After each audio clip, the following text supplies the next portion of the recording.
مولانا محمد وصحبه أجمعين. رب اشرح لي صدري ويسر لي أمري واحلل عقدة من لساني يفقه قولي. سبحانك لا علم لنا إلا ما علمتنا إنك أنت العليم الحكيم.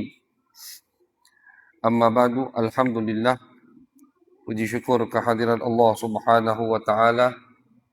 Salawat dan salam kita haturkan kepada baginda besar Nabi Agung Nabi Muhammad sallallahu alaihi wasallam. Ma'asyiral hadirin wal hadirat, jamaah yang dirahmati oleh Allah, alhamdulillah, pada malam hari ini kita masih diberikan oleh Allah Subhanahu wa taala kesempatan, masih diberikan kesehatan, taufik hidayahnya, sehingga kita bisa duduk bersama di rumah daripada rumahnya Allah Subhanahu wa ta'ala, melaksanakan daripada ibadah yang sudah diwajibkan oleh Allah, yaitu salat maghrib berjamaah, dilanjutkan dengan zikir berjamaah, kemudian kita lanjutkan dengan mendengarkan kajian sejarah baginda Nabi besar Muhammad sallallahu alaihi wasallam. Mudah-mudahan semua rangkaian ibadah kita diterima di sisi Allah, sehingga insya Allah dosa-dosa kita diampuni oleh Allah Subhanahu wa ta'ala, derajat kita diangkat oleh Allah, tidaklah kita menghadap Allah kecuali dalam keadaan yang diridhai oleh Allah Subhanahu wa ta'ala. Amin ya rabbal alamin. Ma'asyiral hadirin wal hadirat, jamaah yang dirahmati oleh Allah, kajian malam hari ini terkait dengan sejarah baginda Nabi besar Muhammad sallallahu alaihi wasallam, yang mana kita masih berada di bab pertama dari sejarah baginda Nabi Muhammad sallallahu alaihi wasallam. Bab pertama yaitu adalah kejadian-kejadian yang terjadi sebelum dilahirkannya baginda Nabi besar Muhammad sallallahu alaihi wasallam. Sudah kita ambil, sudah kita dengarkan daripada sedikit biografi kakek nenek moyang Nabi besar Muhammad sallallahu alaihi wasallam. Kemudian di pertemuan terakhir kemarin sudah kita dengarkan daripada pernikahan ayah kandung dan ibu kandung Nabi besar Muhammad sallallahu alaihi wasallam, daripada Sayyiduna Abdullah dan Siti Aminah radhiyallahu taala anhumah. Setelah mereka berdua menikah, maka sudah dekat atau sudah mau habis pembahasan pertama kita daripada kejadian-kejadian yang terjadi sebelum dilahirkannya baginda Nabi Muhammad sallallahu alaihi wasallam. Nah, sebagai penutup ada kejadian tragedi yang sangat agung, kejadian Allah Subhanahu wa taala, kejadian yang menunjukkan bagaimana Allah ingin menyambut kelahiran baginda Nabi besar Muhammad sallallahu alaihi wasallam, yaitu adalah kejadian cerita Ashabul Fil. Ini cerita Allah ceritakan di dalam Al-Quranul Karim. Penutup dari bab pertama, seperti yang kita sampaikan dan ini akan kita ulangi terus, bahwasannya sejarah baginda Nabi Muhammad sallallahu alaihi wasallam kalau kita rangkum akan menjadi 4 bagian. Bagian yang pertama, kejadian yang terjadi sebelum dilahirkannya baginda Nabi besar Muhammad sallallahu alaihi wasallam. Semua yang terjadi sebelum Nabi lahir, tentu yang ada kaitannya dengan Nabi Muhammad sallallahu alaihi wasallam, akan disebutkan oleh ulama sejarah di kitab-kitab mereka. Terkadang ada yang meluas, ada juga yang hanya menyebutkan sebagian kecil dari cerita tersebut. Kemudian bab kedua, dari Nabi lahir sampai Nabi diutus oleh Allah Subhanahu wa ta'ala. Bab ketiga, dari Nabi diutus sampai Nabi hijrah semua kami tidak alaihi wasallam, yaitu tragedi Ashabul Fil, pasukan bergajah yang ingin menghancurkan Ka'bah. Ini kejadian diceritakan oleh Allah di dalam Al-Quranul Karim. Allah yang menceritakannya. Nah, jadi siapapun tidak bisa menafikan kejadian tersebut, karena Allah yang menceritakannya di dalam Al-Quranul karim. Dan tragedi ini termasuk bentuk bagaimana Allah Subhanahu wa taala ingin menyambut kelahiran baginda Nabi besar Muhammad sallallahu alaihi wasallam. Karena diriwayatkan oleh ulama, Nabi lahir tepat setelah 50 hari tragedi pasukan gajah dibinasakan oleh Allah. Jadi tidak sampai 2 bulan. Kejadian tersebut baru terjadi kurang lebih 50 hari, lahirlah baginda Nabi besar Muhammad sallallahu alaihi wasallam. Kenapa mesti mau dekat dengan kelahiran Nabi? Tentu kata ulama, Allah ingin menyambut kelahiran baginda Nabi Muhammad sallallahu alaihi wasallam. Padahal Raja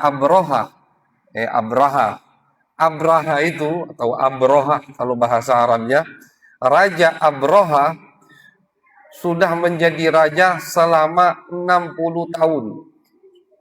Sudah jadi raja selama 60 tahun. Jadi umurnya termasuk panjang, tapi na'udzubillah panjangnya dalam kesesatan. 60 tahun sudah jadi raja. Sebelum dia ingin menghancurkan Ka'bah. Ternyata binasanya hancur kerajaannya ketika mau menghancurkan Ka'bah. Kenapa baru udah 60 tahun baru kepikiran untuk datang nyerbu kota Mekah? Tentu kata ulama, ini ada kaitannya dengan kelahiran baginda Nabi besar Muhammad sallallahu alaihi wasallam. Al-Imam Ibnul Qayyim beliau mengatakan, Allah ingin menyambut kelahiran Nabi dengan memperingati umat kota Mekah bahwasannya ada yang namanya Allah, Tuhan yang Maha Esa, yang memiliki atau yang menguasai semua alam semesta ini. Ketika ada raja yang sombong dengan pasukan yang banyak ingin menghancurkan rumahnya Allah, dilindungi oleh Allah Subhanahu wa ta'ala. Nah, jadi 50 hari tepat sebelum lahirnya baginda Nabi besar Muhammad sallallahu alaihi wasallam. Abroha, raja di negeri Yaman. Dia ini ceritanya raja dari negeri Yaman. Raja dari negeri Yaman yang beragama Nasrani. Apa sebabnya Abroha ingin menghancurkan Ka'bah? Diriwayatkan oleh para ulama bahwasannya Abroha ini membangun gereja. Dia bangun gereja dengan luas yang raja yang bangun. Dihiasi gereja tersebut. Bagus, indah. Dia kepengen semua orang Jazirah Arab tiap tahun datang ke gerejanya. Nah, jadi pengen ada haji, tapi hajinya bukan ke Ka'bah, melainkan ke gerejanya. Di Yaman, di Son'a.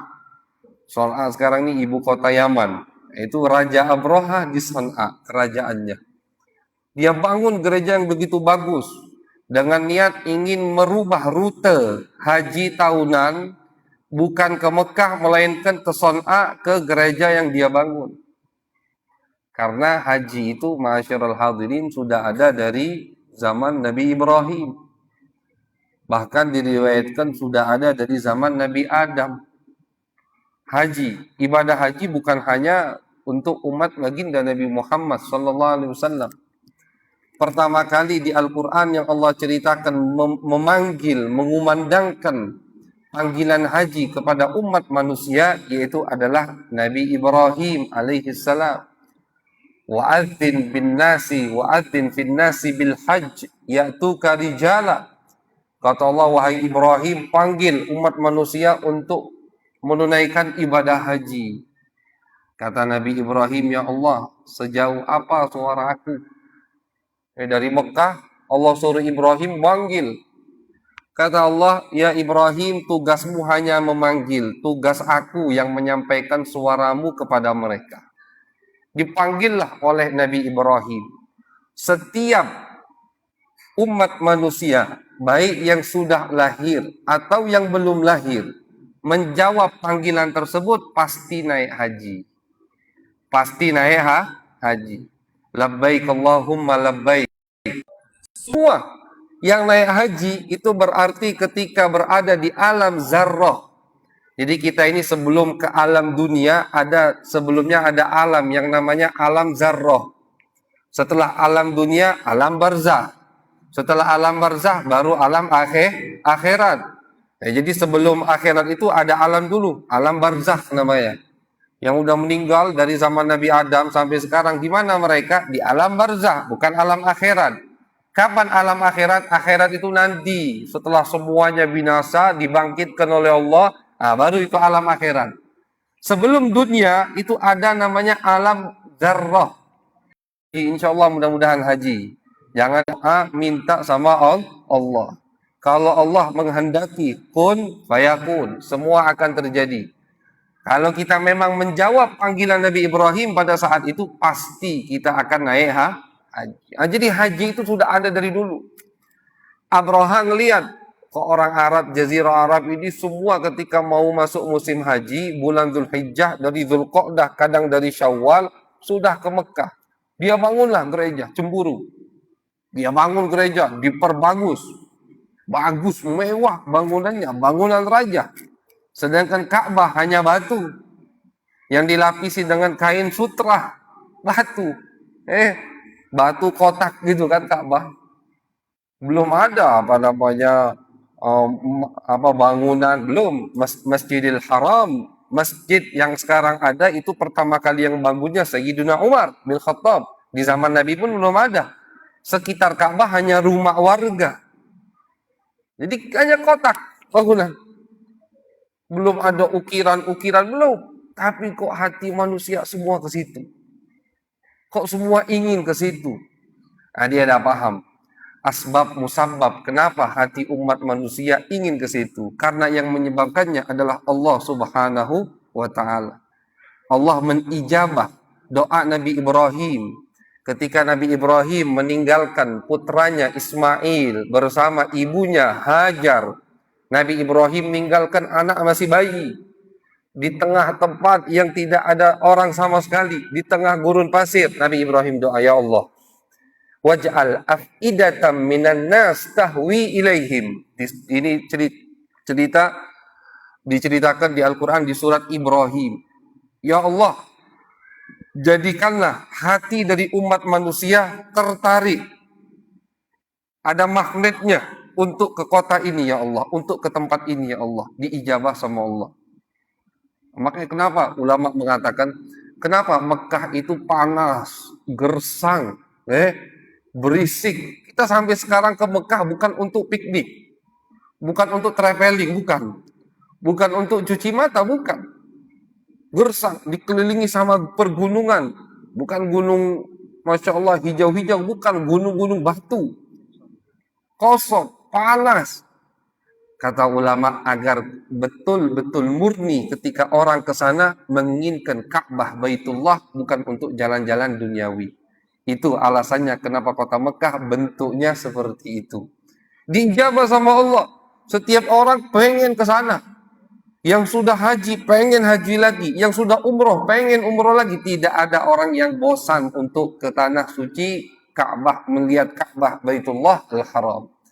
Itu asbab musababnya orang ingin ke kota Mekah. Abraha tidak tahu, tidak paham.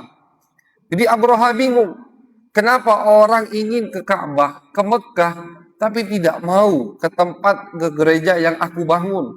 Kenapa orang tidak tertarik? Marah Abraha. Akhirnya ada kepikiran, ingin apa? Ingin menghancurkan Ka'bah. Ditambah lagi diriwayatkan, ternyata ketika ada isu Abraha ingin menghancurkan Ka'bah, ada orang dari Bani Kinanah yang tinggal di Yaman, buang air besar di tengah gereja yang dibangun oleh Abraha. Inilah pemicu emosinya Abraha. Kurang ajar kata Abraha. Sudah tidak mau haji ke sini, berani mereka mengotori atau menghina. Ini tentu bukan akhlak umat Islam, nggak boleh. Walaupun tempat ibadah agama lain harus kita hormati. Bahkan setiap Nabi mengirim pasukan untuk jihad fisabilillah, selalu pesan Nabi, jangan kalian robohkan tempat ibadah mereka. Jangan kalian bakar tempat ibadah mereka. Bahkan tidak sampai di situ, kata Nabi, yang berlindung di tempat peribadatannya jangan kalian ganggu.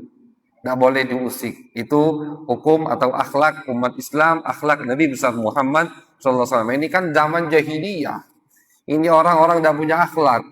Dengar isu Abroha pengen mengambil alih rute haji yang tadinya ke Mekah. Ini orang-orang keturunan sana. Pengen diambil alih ke Yaman. Ini Abroha main-main. Akhirnya dia iseng di malam hari dia qadha'il hajah. Dia buang air besar di tengah-tengah gereja yang sudah dibangun oleh Abroha. Memicu emosinya Abroha.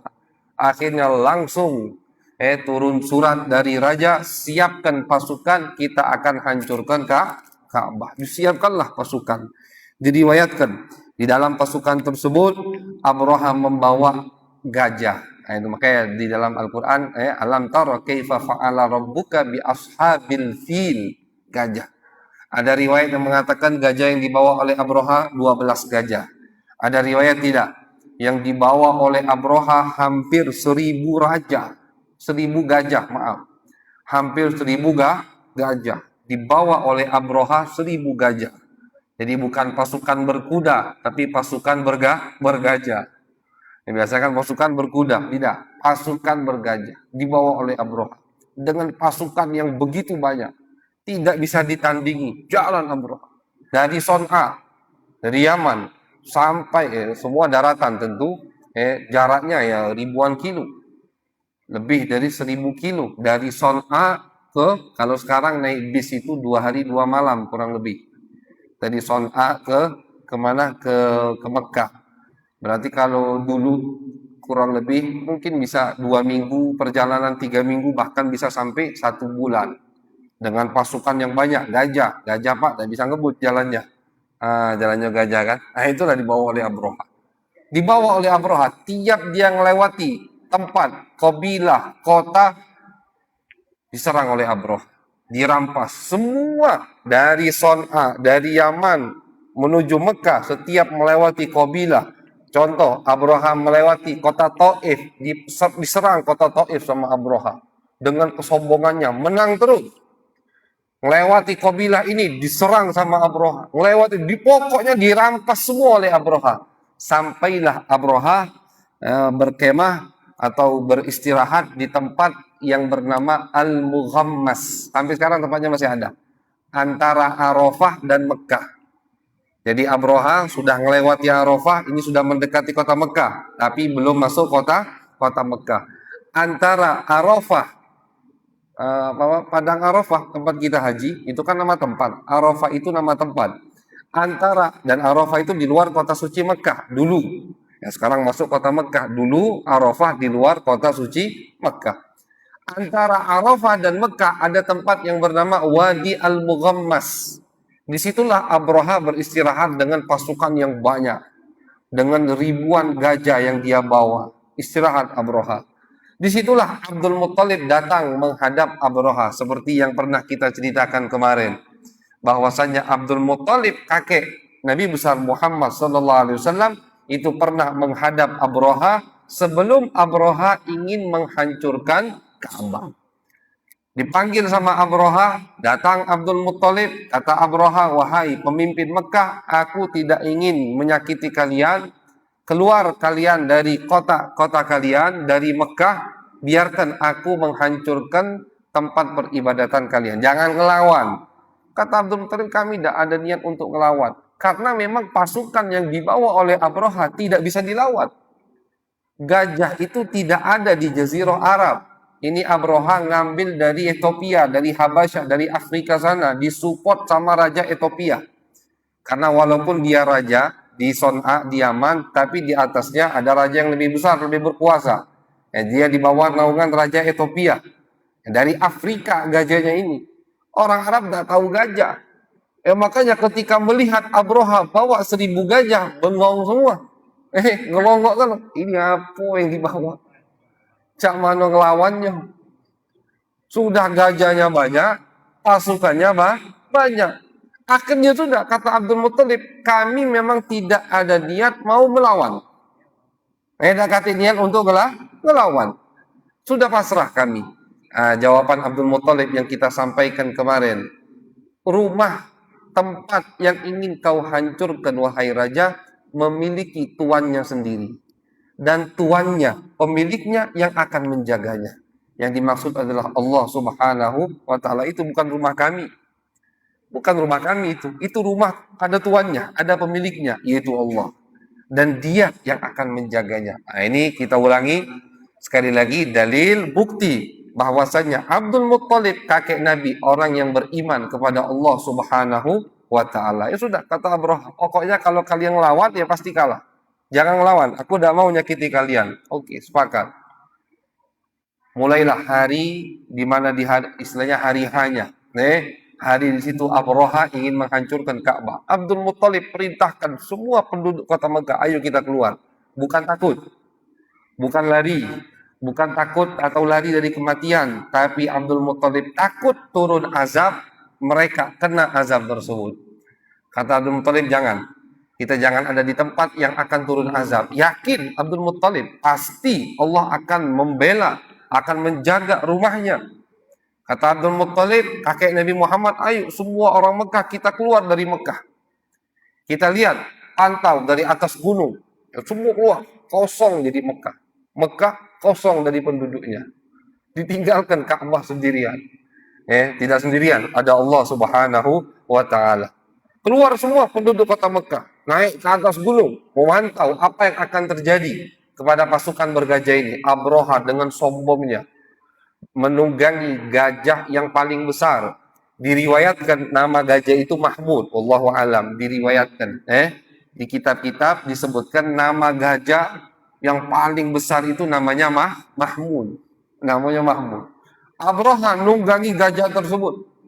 Jalanlah dari tempat tadi yang bernama Wadi Mughammas antara Arafah dan Mekah. Jalan. Baru jalan berapa kilo ketika berada di tempat yang bernama Wadi Muhassir. Sampai sekarang itu tempat juga masih ada, namanya sama, Wadi Muhassir. Wadi Muhassir ini antara Muzdalifah dan Mina. Kita kalau haji dari Arafah, kan dari Arafah malam takbiran tanggal 10 kita ke Muzdalifah tuh, ke Muzdalifah. Ketika mau ke Muzdalifah, kita pasti melewati tempat yang bernama Wadi Muhassir. Lewati, sampingan tempatnya. Nah, jadi Wadi Muhassir tempat dekat Muzdalifah, antara Muzdalifah dan Mina. Setelah itu baru Mekah. Ini dulu semua di luar kota Mekah. Dulu ini semua di luar kota Mekah. Jalan Abraha dengan pasukan bergajahnya sampai di tempat yang bernama Wadi Muhassir. Semua gajah yang dibawa oleh Abraha terduduk, tidak mau maju, tidak mau maju. Karena dari Wadi Muhassir, Mina, Mekah, udah kalau dulu kan tidak ada bangunan, sudah hampir kelihatan. Kota Mekah tuh udah hampir kelihatan, Ka'bah hampir kelihatan. Semua gajah yang dibawa oleh Abraha terduduk, tidak mau maju. Sekarang gajah yang ngaju istilahnya, udah galak jalan. Siapa yang bisa ngerayu? Kalau keledai, kambing, bisa masih ditarik-tarik. Gajah, Pak, siapa yang bisa narik? Kerepotan akhirnya Abraha, masih tidak paham, tidak ngah Abraha. Ini udah tanda dari Allah Subhanahu wa Ta'ala. Nah, jadi Allah tidak zalim. Allah udah kasih tanda dulu. Di tempat yang bernama Wadi Muhassir, gajahnya semua duduk, tidak mau maju. Ketika dibelokkan kepalanya ke arah Yaman untuk balik, cepat langsung. Cepat berdiri, jadi nak berlari, mau kabur ini gajah. Takut untuk masuk ke Ka'bah. Diarahkan lagi ke Ka'bah, tidak mau maju. Akhirnya kata Abraha, kebingungan Abraha. Ini harus jalan gajah ini. Sudah, kasih minum, campur dengan arak. Jadi gajahnya dibuat mabuk. Kata Abraha, kasih mereka minum campur dengan arak, dibius, jadi dibuat mabuk sehingga mereka tidak sadar mereka mau kemana. Jadi kasih minum semua gajahnya akhirnya dengan arak, dibuat mabuk, baru gajahnya mau berdiri karena tidak tahu ini mau kemana. Ketika gajahnya sudah berdiri semua, ingin masuk ke kota Mekah, masih di tempat yang bernama tadi Wadi Muhassir, disitulah Allah turunkan azab. Alam tara kaifa fa'ala rabbuka bi ashabil fil. Alam yaj'al kaidahum fi tadlil wa arsala alaihim tayran ababil. Allah kirimkan tayr. Tayr itu burung. Diriwayatkan burungnya seperti burung dara atau seperti burung puyuh. Diriwayatkan seperti burung, tidak besar burungnya, kecil. Setiap burung itu bawa 3 batu. Tarmihim bihijaratim min sijil. Yang mana burung-burung tadi melempari mereka dengan batu dari api neraka jahanam. Sijil itu nama dari api neraka. Melempari mereka.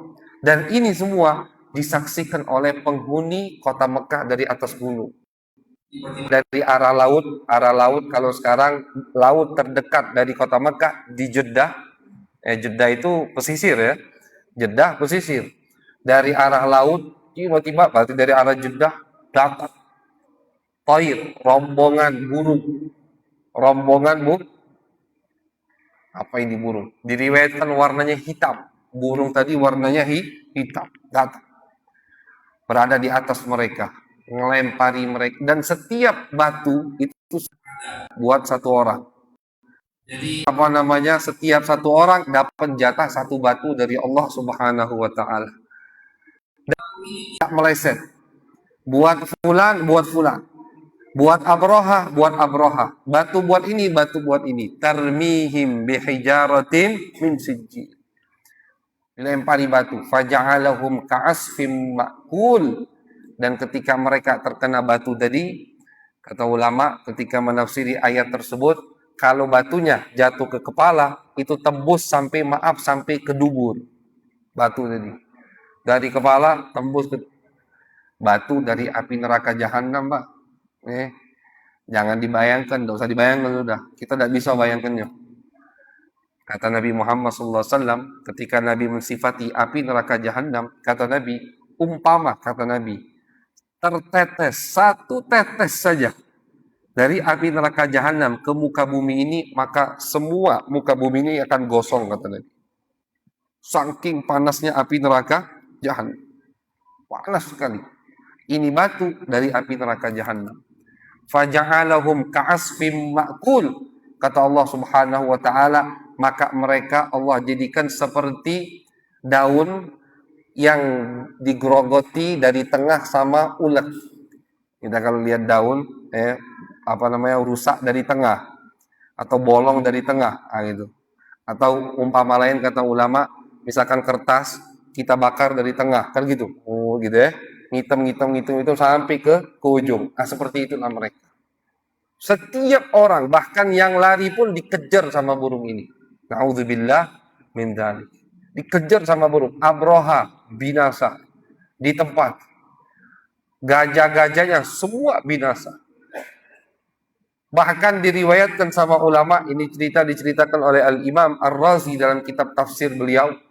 Ada 1 menteri Abroha yang berhasil kabur dari tempat tersebut. Dia pakai kuda lari kabur. Nah, burung dari belakang santai jalan ngikuti dia, burung dari terbang. Kabur sampai kembali berhasil ke Habasyah. Jauh, Pak. Sampai kembali ke Habasyah. Ke Habasyah. Kalau ke Habasyah, ke Afrika, ke Ethiopia, itu berarti sudah harus nyeberangi lautan. Berhasil ini menteri Abroha untuk kabur. Dia udah senang, dia kira selamat. Untuk apa? Allah biarkan ini menteri kabur untuk menceritakan ke Raja Habasyah apa yang dia lihat. Ketika dia sampai ke Habasyah, ke Ethiopia, menghadap raja, karena kan tadi Raja Habasyah punya andil dengan menyupport gajah dari Ethiopia untuk Abroha. Dia lari, dia kabur menghadap Raja Abroha, Raja Habasyah, Raja Ethiopia. Ketika selesai menceritakan apa yang dia lihat di Wadi Muhassir tadi, Abroha dihancurkan, burung tidak tahu dari mana, bawa batu membinasakan. Selesai semua dia ceritakan, burung di atasnya ngelempar batu, sehingga menteri tadi hancur, binasa di depan Raja Habasyah. Nah, jadi dia kira selamat, ternyata tidak selamat dari azab Allah Subhanahu wa taala. Dia lari sampai ke Habasyah, burung dengan santai terbang di atasnya, ngikuti sampai dia di depan Raja Habasyah, selesai menceritakan semua apa yang dia lihat, dilempar sama burung batu tersebut sehingga menteri tadi juga binasa. Ini hukuman dari Allah untuk orang-orang yang ingin mengganggu kota suci Makkah. Tragedi seperti ini bagaimana tidak viral? Tragedi seperti ini bagaimana tidak mengingatkan mereka kepada Allah Subhanahu wa taala. Kenapa ini tragedi, ini kejadian terjadi sebelum lahirnya Nabi Muhammad tepat 50 hari? Karena tadi Allah ingin menyambut kelahiran baginda Nabi Muhammad sallallahu alaihi wasallam. Raja Abraha yang sudah menjadi raja selama 60 tahun. 60 tahun dia sudah jadi raja, baru kepikiran untuk nyerang Ka'bah. Kenapa? Ternyata kaitannya dengan kelahiran baginda Nabi Muhammad sallallahu alaihi wasallam. Allah ingin mengingatkan penduduk Mekah bahwasannya Tuhan yang pantas untuk kalian sembah adalah ini, Tuhan yang punya kuasa, yang bisa menjaga apa yang dia miliki, dan semua alam semesta ini milik Allah Subhanahu wa taala. Tragedi seperti ini, ma'asyiral hadirin, orang satu-satu binasa, tidak ada jejak, tidak ada sisa. Ya karena tadi semua hangus, gosong. Yang batu dari kepala keluar di dubur, itu semua anggota tubuhnya hancur lebur, habis, tidak ada yang tersisa di tempat yang bernama Wadi Muhassir. Kalau kita ke Muzdalifah, pasti melewati tempat tersebut. Makanya Nabi Muhammad SAW ketika beliau haji, melewati Wadi Muhassir, kata Nabi, jangan lambat-lambat jalan di sini. Harus cepat. Kenapa ya Rasulullah? Karena tempat ini pernah turun azab Allah Subhanahu wa taala. Kita tidak dianjurkan untuk duduk diam, untuk berlama-lama, apalagi i'tikaf di tempat yang di situ pernah turun azab. Kata Nabi, jangan lama-lama, jalan cepat. Jangan ngoceh, jangan santai. Cepat, kata Nabi, jalan. Harus kita cepat melewati tempat ini. Kenapa ya Rasulullah, kata sahabat? Karena tempat ini tempat Allah membinasakan ashabul fil, Abraha dan pasukannya. Pasukan yang begitu banyak. Gajah diriwayatkan hampir 1000 gajah. Allah binasakan dengan burung daro kecil, dengan batu-batu kerikil. Diriwayatkan batunya itu sangat kecil sekali. Ada ulama yang meriwayatkan seperti kecil batunya seperti biji kurma. Kecil, bukan batu, enggak, batu kecil. Dibawa sama satu di mulut, dua di kanan kirinya. Dan setiap satu batu ke satu orang. Dibinasakan oleh Allah Subhanahu wa taala. Nauzubillah min dzalik. Dan gereja yang dibangun oleh Abraha di Yaman, di Son'a, terbengkalai, tidak ada yang berani mendekatinya, bahkan diriwayatkan banyak diisi sama bangsa jin, binatang buas. Di zaman Khalifah As-Saffah, Khalifah pertama dari Daulah Abbasiyah, dia penasaran, ingin mengambil karena bangunannya mewah. Diriwayatkan bangunannya itu, perhiasannya itu dari mutiara, dari bekas istana Ratu Balkis. Dari bekas istana Ratu Balkis. Jadi sama Abraha, kan Sabah, Ratu Balkis di tempat yang bernama Sabah. Sabah itu juga di Yaman. Nah, sama Abraha, sisa-sisa dari istana Ratu Balkis suruh dihancurkan, diambil batu-batu yang bagus, yang mewah, yang bagus kalau dijadikan perhiasan untuk dihiasi gerejanya, dibangunlah, diletakkanlah di gerejanya.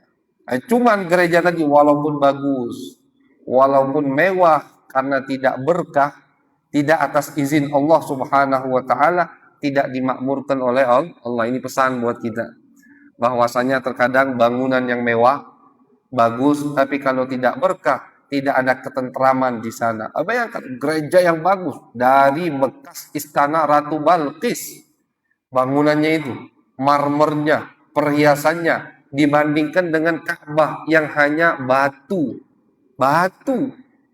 Tidak ada apa-apa, bukan seperti sekarang. Tapi karena Allah menginginkan hati umat manusia tertuju ke Ka'bah, tempat yang berkah, sakinah, ketentraman turun di situ, Semua hati umat manusia ingin ke situ, bukan ingin ke gereja yang dibangun oleh Abroha. Ini pesan bahwasanya yang terpenting itu bukan makan, tapi al-makin. Bukan makan, bukan bangunan yang mewah, bangunan yang bagus, tapi keberkahan dari tempat tersebut. Manfaatnya, kontribusinya untuk masyarakat setempat apa di tempat itu. Misalkan Masya Allah masjid kita mewah, bagus, tapi Alhamdulillah bukan hanya mewah zahir. Banyak kegiatan di masjid ini. Ada sekolah TK, ada tahfidz, Masya Allah, diisi dengan majlis taklim. Ini termasuk pesan dari Allah, bahwasanya yang harus kita jadikan fokus untuk kita makmurkan bukan hanya bangunan yang mewah, melainkan al-makin. Kontribusinya apa untuk masyarakat? Manfaatnya apa?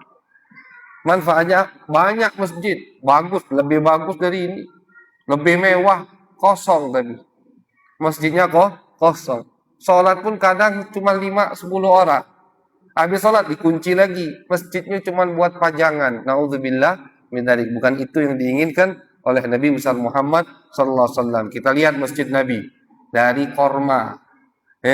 Masjid Nabi belum pakai lantai, apalagi marmer, belum tanah. Tapi lihat manfaat dari masjid tersebut.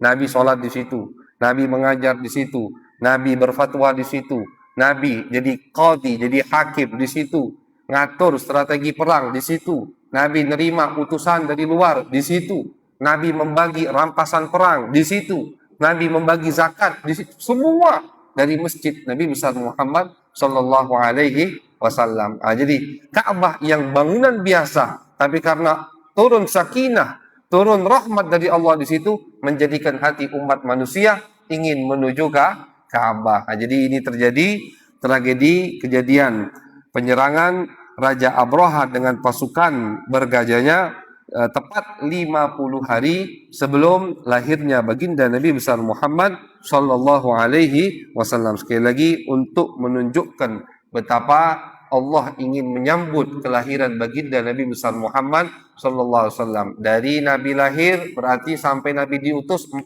tahun. Setelah 40 tahun ketika Nabi menjadi Nabi, yang dihadapi oleh Nabi Muhammad dari orang tua kota Mekah itu semua melihat kejadian ini. Abu Jahal menyaksikan kejadian ini. Utbah, semua yang tua-tua di Mekah pada saat itu yang tidak mau iman kepada baginda Nabi Muhammad SAW semua menyaksikan tragedi ini. Karena Nabi ketika diutus 40 tahun. Kejadian ini 2 bulan sebelum Nabi diutus. Berarti dari Nabi diutus ke kejadian ini kurang lebih 40 tahun 50 hari atau 40 tahun 2 bulan. Kurang lebih kita bulatkan. Kejadian ini sampailah Nabi diutus itu kurang lebih 40 tahun 2 bulan. Abu Jahal umurnya ketika Nabi diutus sudah 60 tahunan. Utbah juga begitu. Jadi mereka sudah menyaksikan apa dari kekuasaan Allah Subhanahu wa ta'ala ketika Nabi diutus. Itulah termasuk sebab kenapa kejadian ini terjadi dekat dengan kelahiran baginda Nabi besar Muhammad sallallahu alaihi wasallam. Jadi kita selesai alhamdulillah di malam hari ini dari bab pertama atau season pertama dari pelajaran sejarah baginda Nabi Muhammad sallallahu alaihi wasallam, dengan kita tutup dengan cerita penyerangan Raja Abroha ke kota Makkatul Mukarramah. Setelah ini insya Allah yang akan kita kaji atau kita dengarkan terkait dengan kejadian-kejadian yang aneh ketika mau dilahirkan baginda Nabi besar Muhammad sallallahu alaihi wasallam. Karena ketika Nabi mau dilahirkan banyak kejadian yang sangat aneh terjadi baik di kota Mekah atau di kota-kota lain sebagai sambutan dari Allah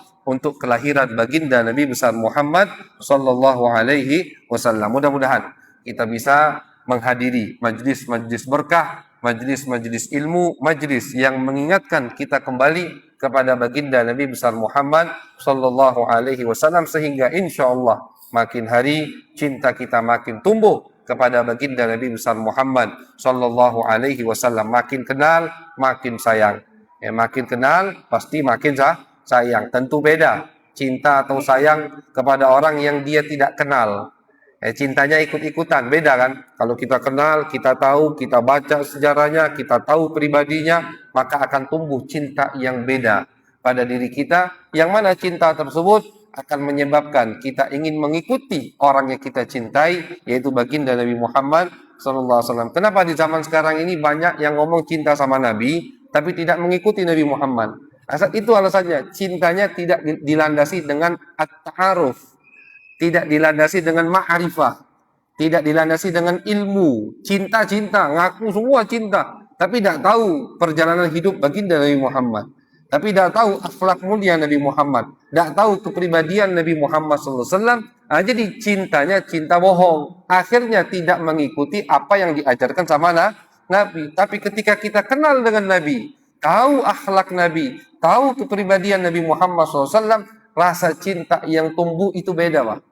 Tumbuh rasa cinta dilandasi dengan ma'rifah, dengan ilmu. Cinta tersebut akan mendorong kita, akan mengarahkan kita untuk selalu mengikuti ittiba' baginda Nabi